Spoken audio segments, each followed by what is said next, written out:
Hey guys, Average Joe here, and I am back to talk about adder weights, specifically do-it-yourself adder weights. We'll talk about the size, shape, how that relates to the weight of the adder itself, whether or not you should repurpose your existing barbell plates or do custom adder weights of the type you'll see in this video, how to attach those adder weights to your dumbbells, how to protect your dumbbells from the adder weights, if you need any kind of finish on the adder weight, and how much I spent on making the adder weights that you're going to actually see in this video. So let's begin with which dumbbells we have here. There's 4, Powerblock 50, which is the non-expandable version of the EXP, no adder weights, and it maxes out at 50 pounds. USA Elite or Elite USA. It is an expandable with the adder weights, and the near twin sister Elite EXP, which is also expandable and it has adder weights. The locking mechanism is just different. In the background here I have a Bowflex SelectTech 552 Series 2. For Bowflex owners, I will show you how I use the adder weight with this. It also worked with the 552 Series 1 and the 1090. So, first things first, how does an adder weight work on a Powerblock? Many of the Powerblock owners already know this. This will not be new to you, but it is approximately a 7-step process. It's 1 step fewer on this handle because of the locking mechanism when you're relocking your weights, but let me go through it here. So step 1 is either to pull out the selector rod or to unlock the weights. Doesn't make a difference which one you do first. Step 1, I'll unlock.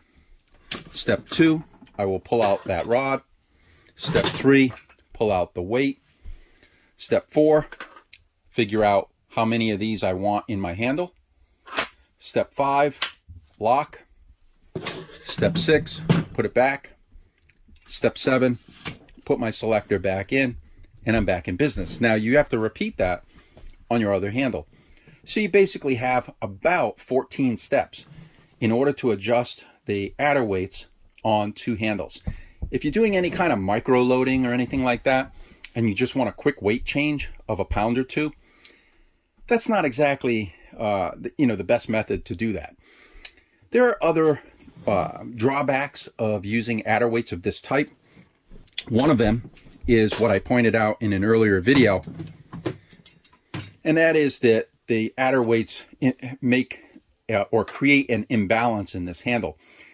Basically, if you think of this as an axle or a shaft, and this wants to rotate on that shaft, so this extra weight here is constantly wanting to rotate in your hand. And if you remove these 2 weights, this is a much better balanced handle with these weights out. But it may not bother you much, especially as you go up onto much heavier weights. When you load this thing up, this might be less noticeable to you. So the idea of using adder weights, at least with Powerblock, is the cumbersome nature of changing your weights. It takes a little while. I mean, not a super long time, but it's still several steps. In some of the models where there is no adder weight option, the increments are larger. So in this case, you've got 5-pound increments. On some of the handles, it's a 10-pound increment, and you can't do anything in between. So, being able to put adder weights onto this will give you more granularity. You can microload this a lot better than you can just OEM. The adder weights are all 2.5 pounds. So unfortunately, the only increment that you can go is 2.5 pounds at a time in between your other major increments. On the Bowflex SelectTech series, the lower range usually allows a 2.5 pound or a 5 pound, depending on the model, increment.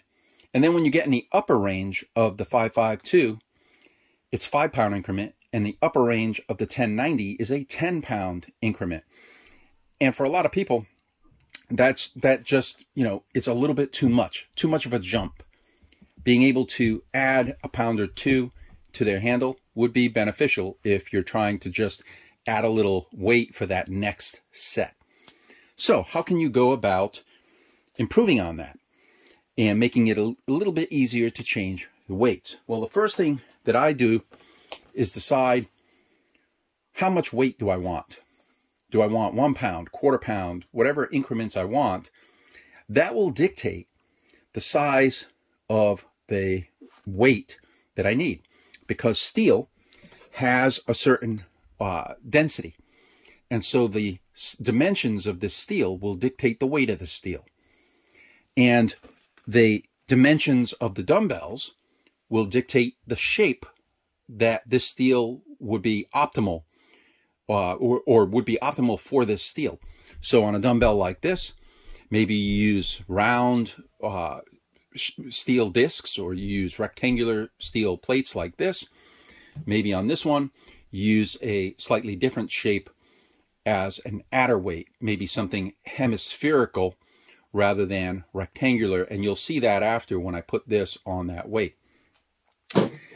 So you have to decide how heavy you want those adder weights to be, and that'll dictate the size, and the dumbbells will dictate the shape. So what I've done is I went online, and I already knew that a 6-inch diameter by 1/8 inch thick round plate would be about 1 pound. So this is a 1 pound plate. I also knew that a 6 by 2.5 by 1/4 inch plate in rectangular steel would also weigh about 1 pound. So these are about equivalent in weight. I could go smaller diameter and thicker. I could go skinnier and thicker. Whatever it is that works best for you to get the increments that you want, okay? Once you've decided that, you can source this stuff either from metal shops online, the local, maybe the machine shop might have scraps that you can have them cut. You might have some sitting in your garage that you can use. You can even use existing plates, but that's not optimal because an existing barbell plate has a large hole in the center. And so you can't put a magnet at the center. You have to put magnets around the perimeter. And the more magnets you have to put, typically the harder it is to remove your adder weight from your dumbbell.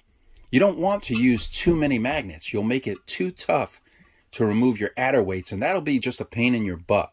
Trust me, you don't want to go down that path. So I'm not a big fan of reusing the barbell plates. For one, the increments are typically a little bit bigger. You might have 1.5, 1.25, 2.5 pound. If you want to go smaller than that, down to 1 pound or 1/2 pound, you really want to just have some, steel cut for you. On a site like eBay, I was able to buy these pieces in quantity. So I purchased 4 of these. And the company that makes these, they did an excellent job. There are no burrs on this. This is basically in usable condition right out of the box. There is nothing on here that's sharp or anything like that. It's actually a beautiful little piece of unfinished steel. This steel, on the other hand, was a big long bar, and I had them cut it into the length that I needed in order to get the 1 pound increment. But it is very roughly cut. This has sharp edges all along here. So in this case, I would need to, file, grind, or sand this down to get it into a condition that's usable without gouging my hands or my arms or whatever. But once you figure out the size you want, you can then source the materials. Then you need to decide how you're going to attach these plates to your dumbbells. And hands down, the best way to attach to an OEM dumbbell is magnets. Now, you can't use it with an empty handle, okay? There's no easy way to use magnetic adder weights with this handle because the end caps are plastic. And putting more weight on the bottom here, attaching it here, will only make this handle even more imbalanced in your hand. So I would pretty much avoid doing that. Plus, you'd have to flip it up on its side, put your adder weight. That's just a pain in the butt.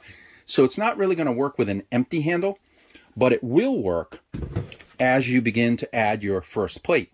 So this is your first setting. In this case, I've gone up 1 increment to the 15 pounds. And on this one, excuse me, I've gone up 1 increment to 15 pounds.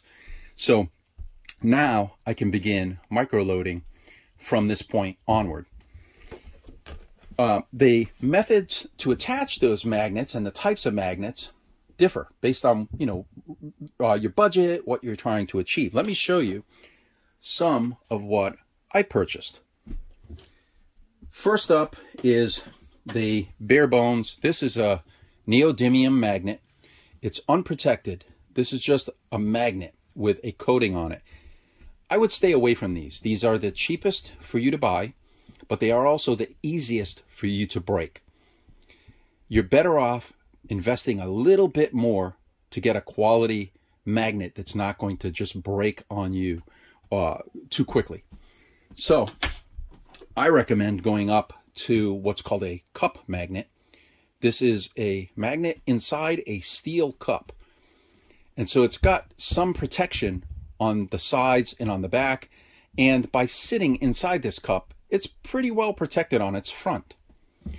You can even take this a step further, and you can get different kinds of rubber encased magnets. So these are neodymium as well, but these have rubber all around it, protecting both the cup and the magnet itself.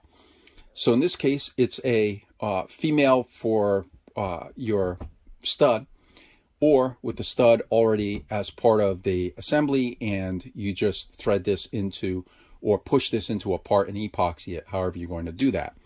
So, you've got a lot of options. They kind of go up in price from, the least expensive on up in price. These you can get quite a few for, $1 and change each. These start getting up into $2, $3, $4, $5 a piece, but they're worth it. I would rather do this. So now you've decided what you're going to use for magnets. Now you need to figure out how you're going to attach them to your steel. There are 3 basic ways that I've attached for the example in this video. One is to use threaded fasteners. The other is to use epoxy. And the third one is to use a foam double-sided tape. So let me show you each one. First up is the disc that you don't have to be perfect with this. I got it approximately in the center. If you want it perfectly, great. Then, try to mark the center as best as you can. But then I drilled it and tapped it for the threaded fastener. And I put this in, and that's it. This is on. Flip it over, grind off the excess, and you're good to go. An alternative to that would be to use something like this, and then you can use, this is a hex insert, and you can plug this into your magnet. And then at that point, it works the same way as this one. You can now screw this into your drilled and tapped plate. If you have a drill but you don't have a tap, just drill the hole a little bit bigger and then epoxy the threaded portion into that hole, and you'll get the same effect. So fasteners are the first way. Second way is by using a double-sided foam tape or double-sided tape in general. That's how this one is attached. And all it is this magnet with this stuck to the backside. Peel the other side and then stick it to your plate. Notice there's nothing coming through on the other side, so it's actually a pretty clean installation. On let's see, on this one, I've done 2. These both have that same foam double-sided tape. The third way is with epoxy. So I used Permatex steel weld, and I epoxied, there's no through hole, I epoxied 2 of that same magnet to this plate. Now, one thing I should mention on talking about fastening magnets, you don't need a lot of magnets. These are 32 millimeter N52 neodymium magnets. 1 magnet is all you need for a 1 pound plate. These are both 1 pound, but I just wanted to show you, if you want to put more magnets, you can. But keep in mind, the more magnets, the more force it takes to pull this off of your dumbbell. This has plenty of magnetic force to stay on your dumbbell. I'll show you in a moment. You don't really need to put 2. I just wanted to show you that you can put 2 if you want. But I could have done just as well with 1 magnet on here. So, how easy is it to plate load? Let me put these aside and grab this and show you. So, if you're using the round style plates, this is how easy. You want to stack 2? And this is what they look like. Now, you can see how much that adds to the overall length of the dumbbell using this method, stacking 1 pound on top of each other, okay? However, you could get the thicker, larger, heavier rectangular bars, especially on a Powerblock, which is naturally rectangular, and you can orient them like this, or you can orient them like this on your dumbbell, side by side. So now, I can just take these and put them like that. And these aren't going to come off, but the amount that it adds to the overall length of the dumbbell, this is 2 pounds, and it only adds about a little over ½ inch. This is 2 pounds, but it adds about twice the distance. So you might like one of these methods more than the other, but both work equally well.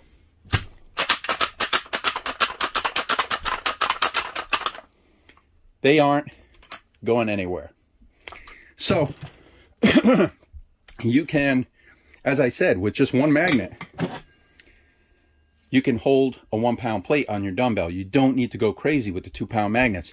You will notice that when you pull this off, it requires a little bit more force to get it off the end of your dumbbell. You can even combine these. So technically,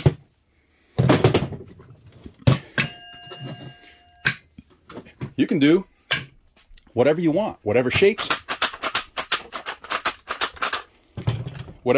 you want, whatever combinations you want. If you want to make 1/4 pound, ½ pound, 1 pound, whatever it is that you want to do. And they are still fairly easy to remove from the end of your dumbbell. Now, how do you protect your dumbbell from these adder weights? If you buy a neodymium magnet like this, it's naturally protected. This rubber serves a lot of functions. One is it makes it resistant to scratching the surface that it's on. You can attach it and remove it without it scratching anything. If you use a bare magnet like this, let me show you. You'll see around the perimeter right there in the magnet little metal shavings, anything that it picks up from the environment that it's in. So if it's in your home gym and you've got anything remotely metal that's sitting around, it will attract it. When that gets stuck on there, what happens is it will scratch the crap out of your dumbbell. This is because this had a little bit of metal debris and it scratched this dumbbell. The other thing is, when this is stuck to your dumbbell, it's hard to pull it directly off. You have to slide this to get it to come off, but you can see what it does to the dumbbell. So if you want to keep your dumbbells in nice shape, either buy the rubber coated, which costs a little bit more, or buy a sheet of, this is a silicone, thin silicone rubber with an adhesive back.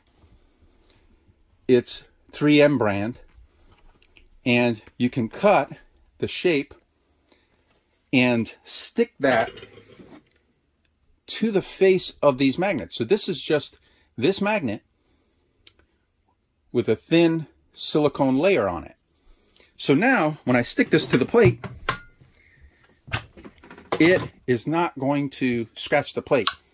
But the other thing is, now I don't have to slide this unnecessary. I can pull it. And the reason is because this also slightly lessens the attractiveness of this magnet to the steel. Just a little bit. Enough that you can pull it off by hand without having to slide it along the surface.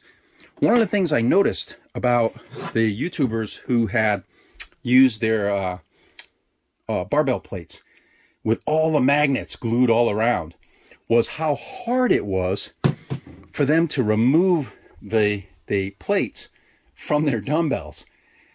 I wouldn't go that route. You don't need that many magnets. You can do it with one magnet. So get yourself a whatever shape you want, and either buy those rubber coated neodymium magnets or rubber coat it yourself using the self-adhesive that I showed you. Now, these will still attract debris. You can see they get dust on them. But if a metal shaving gets attracted here, you'll see it. And you'll be able to wipe that off before you attach it so that you don't scratch your dumbbells. Now, and by the way, you can technically keep going with these, right? So you've got this. I could do that, you know, whatever it is that you want to do. You could put two more here, put two more on top of that. You can probably get away with at least, I'd say, 4 to 5 pounds or more of adder weights on each side of your dumbbell, depending on, you know, how much you want to micro adjust. The other thing is that depending on the shape you choose, I like this shape, but this one is definitely well suited to anyone who owns a Powerblock or Bowflex stand, because you can actually hang these from the metal stand. Just attach it. There's a face on your metal stand, and you can attach it to the sides or to the front of those stands to kind of have a place to keep these things when you're not using them. When you are using them, you grab what you need, bring it over to wherever you're working out, you know, have it on the floor handy, and you know, it's sitting there on the floor doing your workout. You go boom, 1 second later you are back to doing your next set, and you don't need to do all the shenanigans to get the adder weights in and out of this dumbbell. You can keep the OEM adder weights in there, or just take them out so that the handle, you know, doesn't have that weird twist action in your palm. Or you could just take them out and leave the adder weights out and use these as your adder weights. Now, if you are a Bowflex 552 or 1090 owner, on some of the weight settings where the plate has a face that's visible, you can take your adder weight and put it on to your dumbbell. That simple. I would not recommend having them this shape because you can see it sticks out quite a bit. But you can shape it in more like a hemispherical shape, and then chuck it in here. It'll, follow the lines of the dumbbell, and you can quickly add at least 4 adder weights at a time. You could technically stack them here. If I wanted to, I could stack 2 on one side. If I wanted to, I could tack or attach 1 on each side. So I would definitely mess around though with the shape so that it's not like this. These I had cut specifically for the Powerblocks. I just want to show you that they do work on the SelectTechs as well. They're not going to go anywhere, and they're easy to take off. So guys, that's it. I think pricing. It's about $4 to buy a piece of cut steel like this, no matter which shape. About $4. If you get together with some of your friends, you might be able to buy in more bulk. Let's say, a 10-foot piece of this, 12-foot piece of this, cut it into a bunch of sections, and then you can all make adder weights for your dumbbells. So if you buy this in a little bit larger quantity, you can actually bring that price down a little bit. Same thing goes for these magnets. If you buy them in quantities of, 20 or more, you're going to save a little bit on your individual magnets. If you buy this style, you'll pay a little more, but then you don't have to add any rubber. It already has the rubber in it. However, this sheet wasn't too expensive. It was about $10, I believe. So I can do, I don't know, 30, 40 adder weights with this one sheet by doing, just the one magnet per weight. So, yeah, you could probably make these for about between $6 and $10 each for a 1-pound version. A little bit less for the half-pound, quarter-pound, and a little bit more for the heavier ones. But figure about $6 to $10 each for the 1-pound version of these adder weights. So that's it, guys. Hopefully you found this helpful, and you can make yourself some nice, quick, easy adder weights for your dumbbells, and quit using the built-in adder weights. Personally, they suck. I hate them. I am not going to manufacture any adder weights. It doesn't make sense to. They're too easy and simple to make at home that I wouldn't be saving you anything.